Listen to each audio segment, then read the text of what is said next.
Science and technology are ubiquitous in modern societies, so applying ethics to them is clearly important even for that reason alone. It becomes even more important when you consider the devastating power of such technological inventions as nuclear weapons. Currently, the hottest topic in this area is actually artificial intelligence, AI, because it is starting to have a powerful impact as it is being applied extensively in different areas of society. I will give a brief overview of this segment of applied ethics in this video, which is part of my series Introduction to Ethics. See the link in the description for more information. If you have anything to add or ask, please use the comment section below. Before continuing, I want to ask you to subscribe to my channel and click the thumbs up button. Weapons of mass destruction, WMDs, such as nuclear weapons and biological weapons, are a serious danger to the whole world, even now. During the Cold War, especially nuclear weapons were so feared that a lot of people grew up thinking that civilization could soon end in a nuclear winter. For a time, it was easy to believe that this well-founded fear could be put to rest, but unfortunately, nuclear war again seems like a real possibility. So far, nukes have only been used against Japan to end World War II. The number of countries that possesses such weapons has since then increased from 1 to 9. And there is even some risk that non-state actors, such as terrorist organizations, might get access to them, for example, by purchasing them from North Korea. Ethically, the use of WMDs is always questionable because the target is likely to be mostly the civilian population. Any blame for using such weapons obviously seems to be on the highest command that ordered their use. But it has also been claimed that even the scientists who developed the weapon are to blame, because without them the weapon would not exist, and so no military could use them. It could be argued that the development of nuclear weapons has already caused great evil in the fear they have caused. The potential for annihilating the whole of human civilization and most of life on Earth may be such that perhaps the weapon should never have been developed. According to the idea of technological imperative, any technology, once developed, will be used. Of course, there are counter-arguments. In the case of nuclear weapons, it was not clear that the Allies would be able to develop them before the Nazis. If things had gone differently, the Nazis could have won the war. Also, it has been claimed that the nuclear deterrence has prevented open, hot war between the great powers of the world during the Cold War. The doctrine of mutually assured destruction meant that if either side had decided to use nuclear weapons, both would have been annihilated, and so neither ended up using them. So, did the existence of nuclear weapons actually limit the death and suffering that would have been caused without the mere existence deterring war? The fear of nuclear war also caused friction between the powers, which contributed to their decisions to wage proxy wars. So maybe not. Science fiction has been inspired by developments in science and technology, many of which have caused fears of different kinds among the general public. Often those fears have been mostly based on misunderstanding the new science and technology. For example, when cloning was shown to be possible, especially with the sheep dolly showing that mammals could be cloned, many seemed to genuinely think that some rich evil mastermind could quickly replicate soldiers in their service. It is far easier to manipulate people by other means to join a questionable cause, as can be seen from the historical examples of some death cults, religious wars, and even present-day terrorist organizations. Cloning does not replicate an adult animal.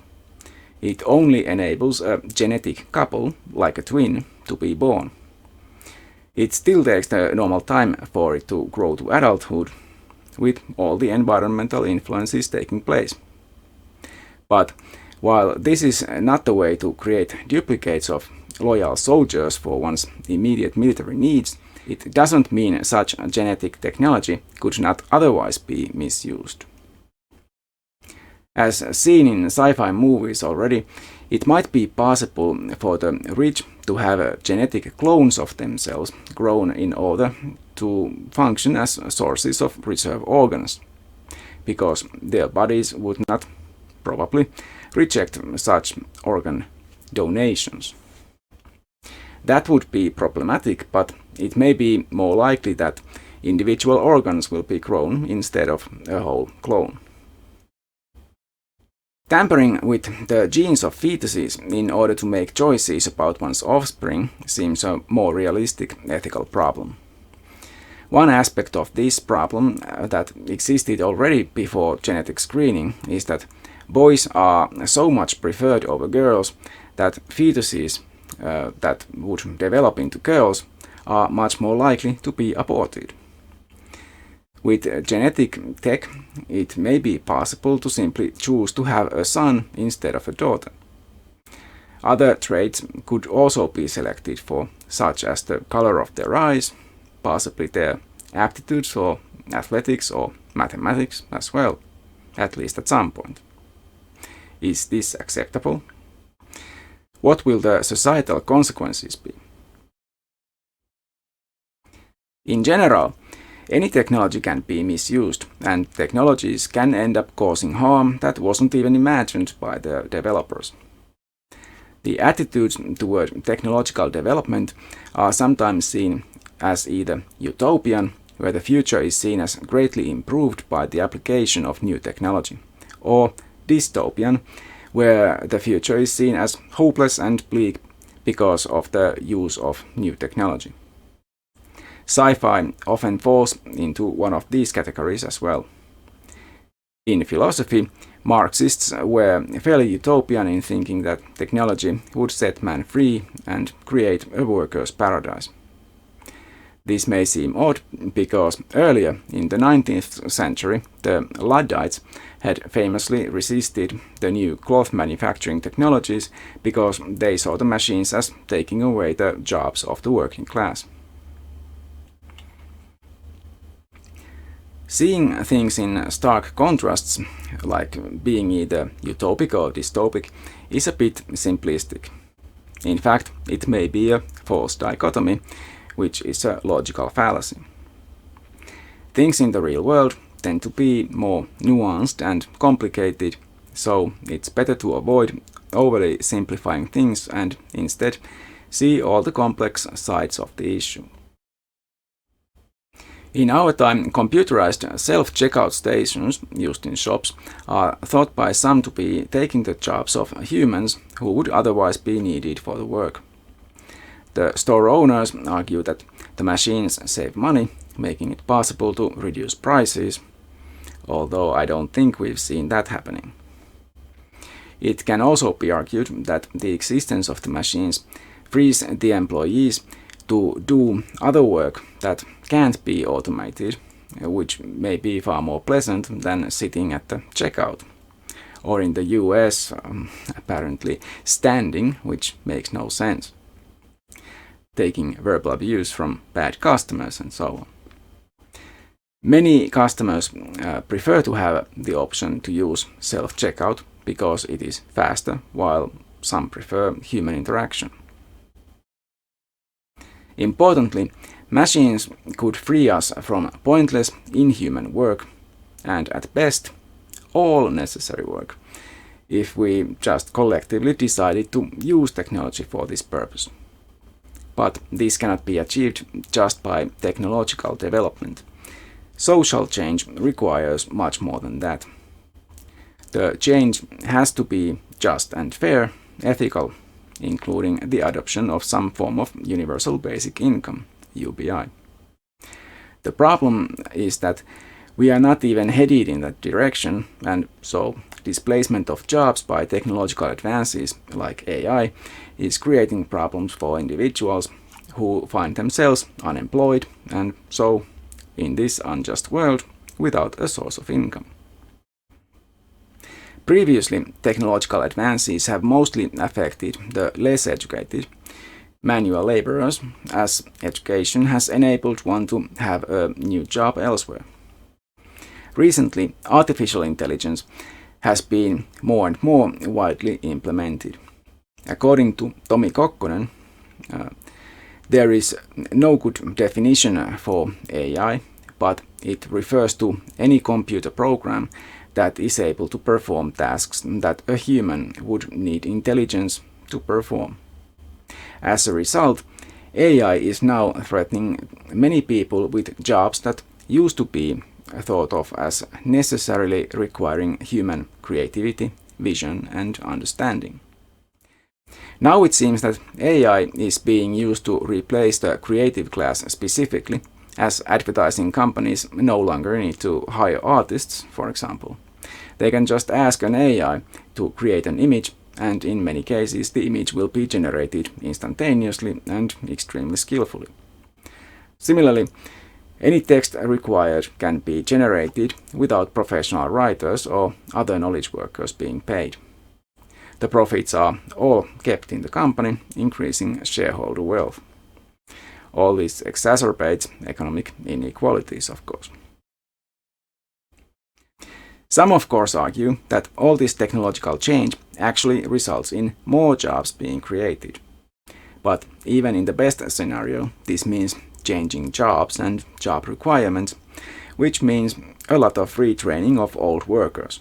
And let's face it, even middle-aged workers have not been eagerly hired in the past, even if they have been retrained for the current requirements.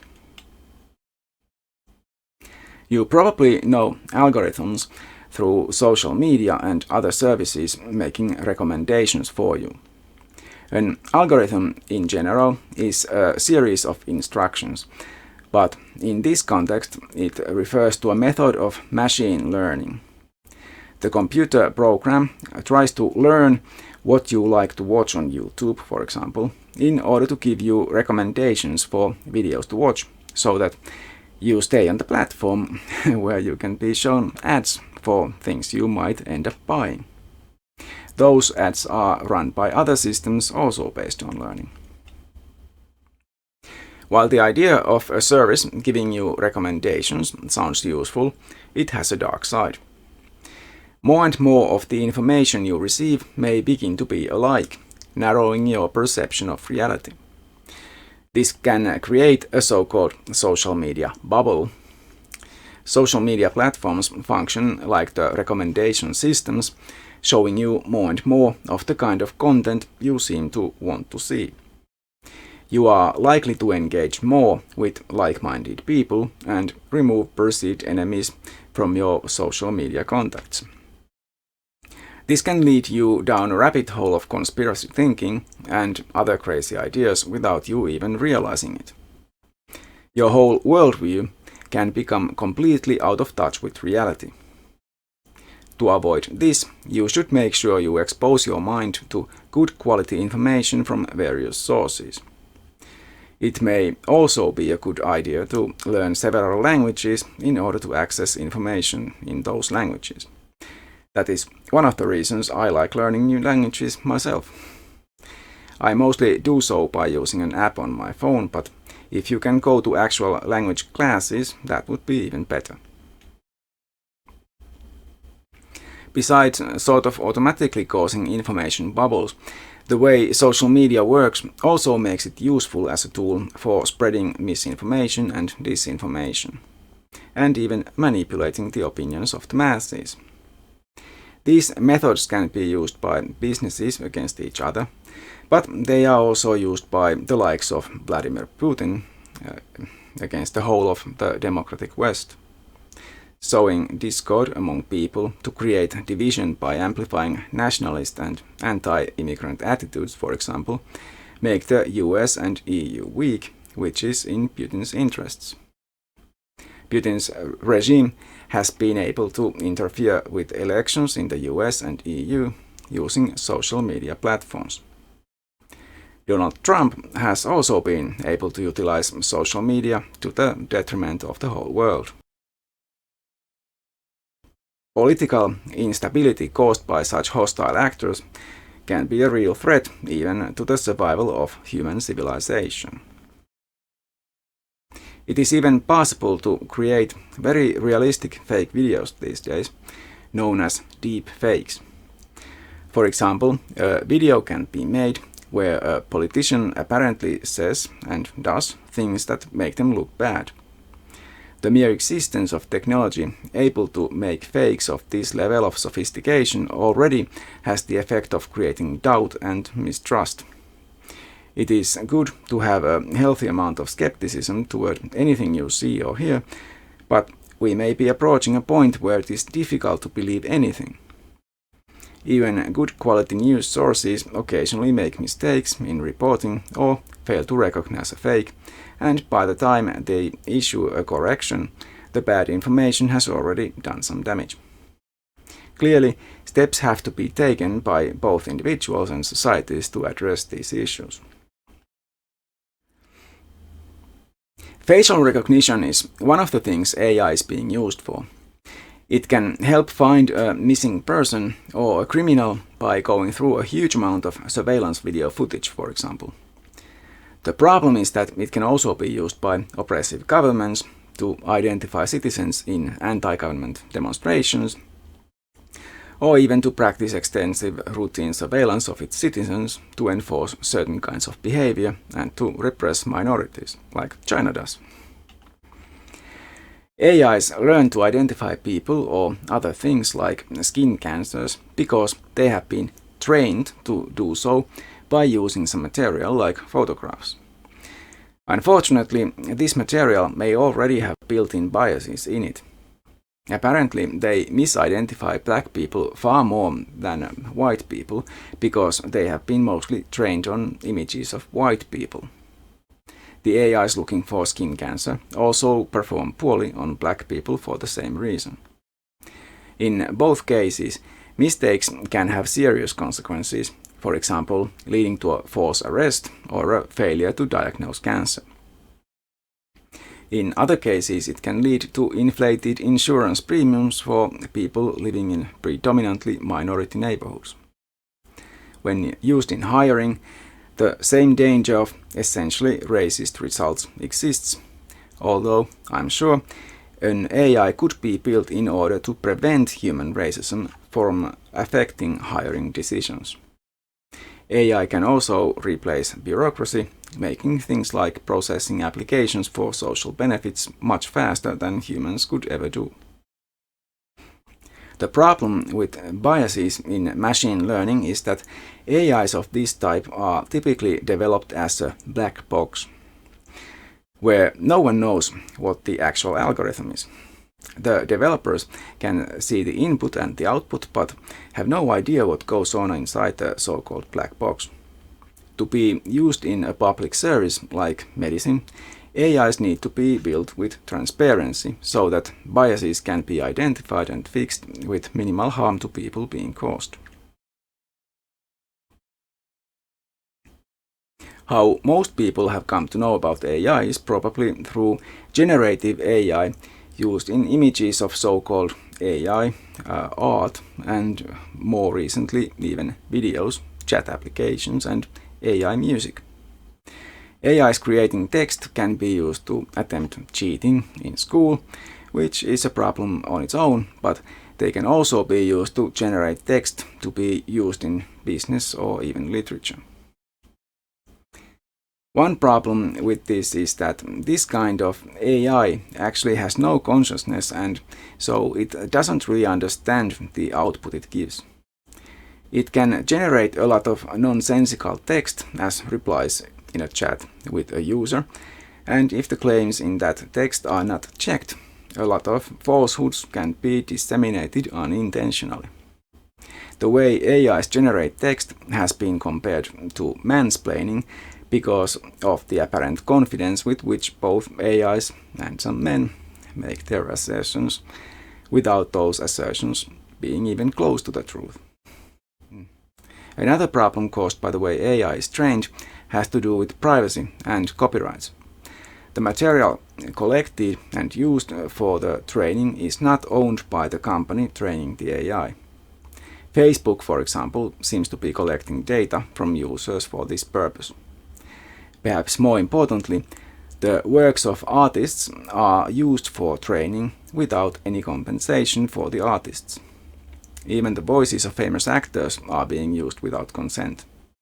Also, when someone uses an AI to generate a piece of art, does someone own the rights to that work? And if so, who? The person typing the prompt for the AI? The company that owns the AI? The programmers who created the AI? The artist whose work were used to train the AI? At present, this may be legally unclear. The companies have their own terms and conditions, but are they fair? These issues certainly require some ethical thought. AI art may also accidentally reinforce stereotypes because of biases in the material used to train it. Following a prompt to generate an image of a nurse, an AI made a picture of a woman, and when asked to generate a picture of a lawyer, it generated one of a man. The AIs may need to be given some sensitivity training to avoid them accidentally adding to cultural and social biases already in existence. It might not occur to the casual AI user that AI actually demands a lot of energy. It already has a big environmental footprint, and the size of that footprint is growing fast. The annual growth rate of the energy requirement of AIs is somewhere between 26 and 36%, according to the World Economic Forum's publication, How to Manage AI's Energy Demand Today and in the Future. By 2028, AI could be using more energy than the whole of Iceland used in 2021. The more widely AIs are used, the greater the energy expenditure, because more training of the AIs is always required to widen the AI's scope of applicability, and because the number of uses, or inferences, increases significantly as AI is applied to new areas. While there are ways of reducing AI's energy usage, it might still be unsustainable. It might be asked whether it is ethically acceptable to use AI for just any purpose, if the cost to the environment is great. Just how important is the entertainment value of being able to instantaneously create pictures by typing a few sentences? For some time now, there have been fears about self-driving cars or autonomous vehicles making deadly decisions or mistakes in traffic. There are good and bad reasons for these fears, but if most vehicles were autonomous, traffic would probably be safer on the whole compared to the current situation, where cars can be driven under the influence of alcohol or other substances, or while using mobile phones, or the drivers being for other reasons unfit to drive. Before it was even technically feasible, the idea of creating automated killing machines was well known. Robots have been a staple of sci-fi for a long time, but now they are no longer just fiction. Remotely controlled drones are one thing, but an autonomous killer creates ethical problems of a different kind. A remotely controlled weapon is still a weapon with a human user making the decisions, but who is considered to be making decisions when an automaton kills? Of course, the same is true whether the killer is a missile-launching drone or a RoboCop incapacitating a hostile criminal, an automatic nurse administering its patient a lethal dose of insulin, or an autonomous vehicle guiding itself to crash into a concrete wall and thus killing its passenger in order to avoid hitting a school bus. Who is considered responsible? What kind of ethical rules should these machines follow? While similar problems are difficult with humans involved, machines cause additional problems because they can act in ways that to humans seem surprising and possibly counterintuitive. Whether and what kind of AIs should be allowed to be used for the above purposes, merely developing such tools will probably result in unscrupulous actors, such as dictators, making use of them. So, should we try to prevent their development? A bit late for that now, perhaps, but I guess we have to try to at least regulate them somehow. UNESCO's Global AI Ethics and Governance Observatory is a platform for knowledge, expert insights, and good practices on the ethics and governance of artificial intelligence. At least they are trying. The kinds of AI I have been talking about so far are just complex programs, even though some of them now pass the Turing test. But as sci-fi has been suggesting for decades, general AI, GAI, could be in many ways indistinguishable from a real person. A being capable of forming opinions and experiencing emotions, thinking for itself and upholding values does not seem impossible anymore. As researchers are trying to create such an entity, ethical problems are created.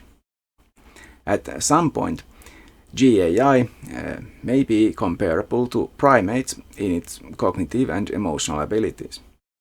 It could be built so that it has a body in order for it to be able to interact with its surroundings and learn just like any animal. But it would be synthetic, not a living entity. At a later point, it might reach human level in many abilities. Then it might surpass all humans. Does it matter that GAI is not a living biological entity? Is it not much more important, ethically, that it has certain abilities, such as consciousness and sentience? When developing it, at what point will turning it off be equivalent to killing an animal, even a human? In other words, does GAI, or even AI, at some point deserve human rights? Or should it have a different set of rights, because it would have different needs? If we develop GAI far enough and allow it to learn by itself and improve itself, will it become far superior to humans intellectually?